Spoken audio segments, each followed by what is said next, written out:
What's up, everybody? It's Stephen A. Williams, president and founder of the CreditRepairShop.com. In this video, I'm doing an update on credit acceptance class action lawsuit.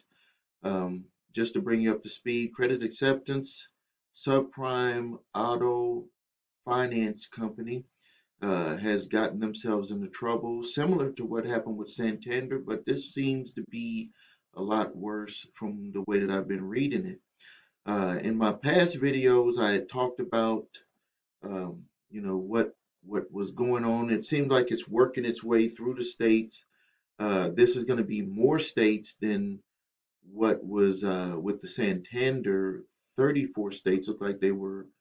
I think it last time I saw like about 40 states were included, but it's been very hard to get updated information on it. Mainly the last update that I saw was mainly where you got a lot of attorneys uh, that are really soliciting investors who got ripped off uh, by allegedly by credit acceptance. Um, what they're looking at doing is they're like one of them that I'm looking at here says that if you lost $100,000 or more uh, with I mean not Santander, with credit acceptance with your investments, that they want to represent you. Now, this is what they're saying happened, and then we'll talk about what happened on the consumer side.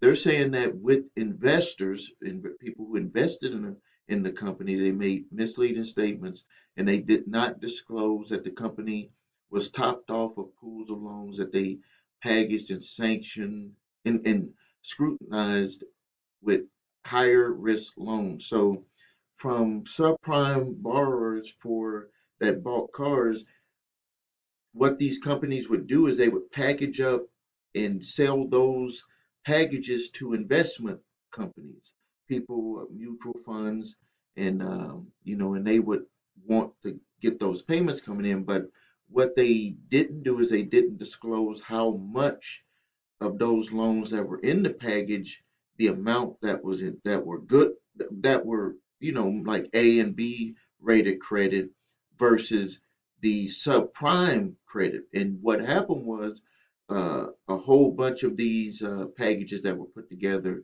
they ended up collapsing. The investors that bought them did not, they didn't make their money back, didn't make any profit.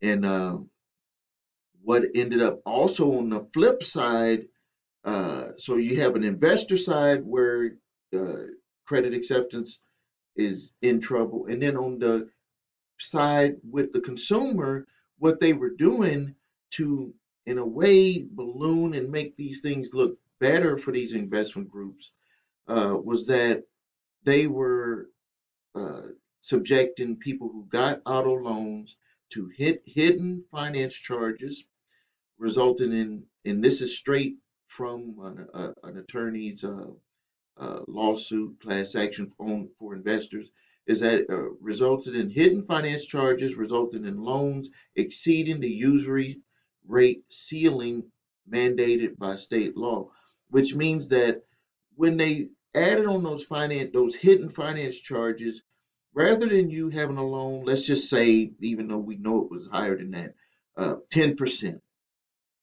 Really, it could have been like a 25 and 30 and 40% loan when they really added up all of the fees that they had added in there. See, what they try to do, and this is something that a lot of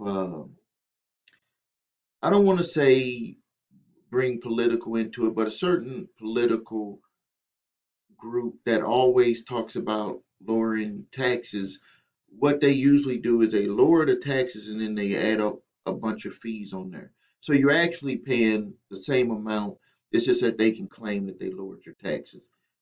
What they did is they gave you an interest rate, but they raised up all of these hidden fees, which ended up being that people were paying more than what was even legally chargeable as an interest rate in the state. That they also took excessive and illegal measures to collect debt from defaulted borrowers. Um, and it resulted in the company was likely to face regulatory scrutiny and possible penalties from various regulators or lawsuits. And as a result of that foregoing defendants' positive statements about the company's business operations, adherence to appropriate laws and regulations were materially misleading and or lacked a reasonable basis. Uh, First attorney general that started on it was Massachusetts, and there's various attorney generals all across the country that have either started their own or they joined in.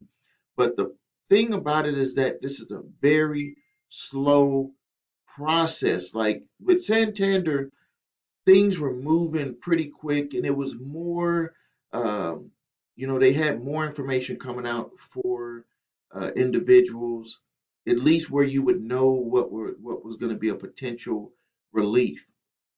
What I've been telling people to do is to just start writing demand letters to credit acceptance because they don't want to make it look worse with having more people add on either to a class action or more people contacting the state attorney general's office because they could end up losing their ability to write loans in your state. So if you find yourself in that situation, I would just start with a full-fledged demand letter process, making your demands. If you want to have stuff removed off your credit reports, if you want to see if they would either give you your vehicle like they did with Santander, or they would renegotiate your interest rate to a real rate, get rid of some fees, knock off some of the principal on the vehicle and the interest, or do a settlement on the vehicle where you pay maybe you owe 10,000 and they might cut it in half or cut it at 20%, whatever you're able to negotiate. This is what you probably should start doing because this is moving very slow. And it looks like what they're doing for investors is they're just, they have attorney firms that are just really focusing right now on the investment companies because they got the money and they're probably going to settle those claims a lot quicker because they're going to want to be able to to be able to package up these loans and sell them in the future. So that's what I have right now on credit acceptance. When I get more, I'm going to make sure that you here on YouTube are the first to learn about it. If you need help with your credit, please visit thecreditrepairshop.com. If you need your credit reports and scores, please visit the number 3scores.com. Don't forget about my resources below, my debt settlement letters, my debt validation letters, all of that stuff is listed below the video. Thank you, and until next time, this is Stephen A. Williams, President and founder of thecreditrepairshop.com.